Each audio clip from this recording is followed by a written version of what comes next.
एक दिन एक नर लोमड़ी ने एक छोटे खरगोश को पकड़ लिया, लेकिन जब मादा लोमड़ी ने बाकी छोटे छोटे डरे हुए खरगोशों को देखा तो उसका दिल पसीज गया। उसने उन्हें अपने घर ले जाकर पालने का फैसला किया। नर लोमड़ी इस बात से बहुत नाराज हुआ, लेकिन मादा लोमड़ी अपने फैसले पर अड़ी रही।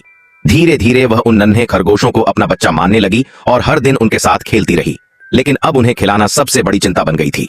मादा लोमड़ी पहले एक चिड़िया पकड़कर लाई, लेकिन खरगोशों ने उसे छुआ तक नहीं। तभी उसे एहसास हुआ कि वे तो शाकाहारी हैं। फिर उसने कुछ हरी घास लाकर उन्हें खिलाया, जिससे किसी तरह वे भूखे मरने से बच गए। एक दिन मादा लोमड़ी बहुत ज्यादा भूखी थी। उसने एक गिलहरी को देखा और उसके अंदर का शिकारी स्वभाव जाग गया। मगर जैसे ही उसने बच्चों की डरी हुई आंखें देखी, वह रुक गई। नर लोमड़ी ने उसकी हालत समझी और दौड़कर गिलहरी पकड़ लाया, लेकिन मादा लोमड़ी ने बच्चों की भावनाओं का ख्याल रखते हुए वह मांस खाने से मना कर दिया।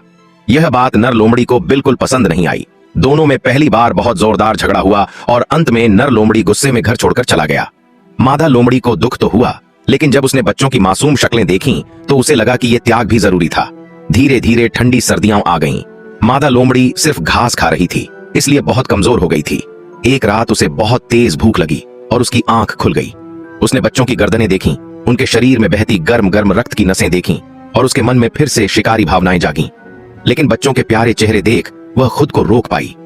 अब बिना नर लोमड़ी के मादा लोमड़ी अकेले ही तीनों बच्चों की परवरिश कर रही थी।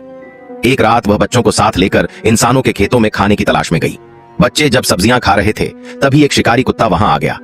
मादा लोमड़ी ने अपनी जान की बाजी लगाकर बच्चों को बचा लिया। घर लौटने के बाद उसने बच्चों से कहा कि वे अब बड़े हो गए हैं और उन्हें अब अपनी राह पर जाना चाहिए। बच्चे उदास होकर चले गए। जैसे ही वे चले, मादा लोमड़ी थककर जमीन पर गिर गई। असल में पिछली रात शिकारी कुत्ते से लड़ते वक्त उसे बहुत गहरी चोट लगी थी। उसे पता था कि अब वो इन बच्चों की सुरक्षा नहीं कर पाएगी। थोड़ी देर बाद बर्फ गिरने लगी और धीरे धीरे उसकी पूरी देह बर्फ से ढक गई।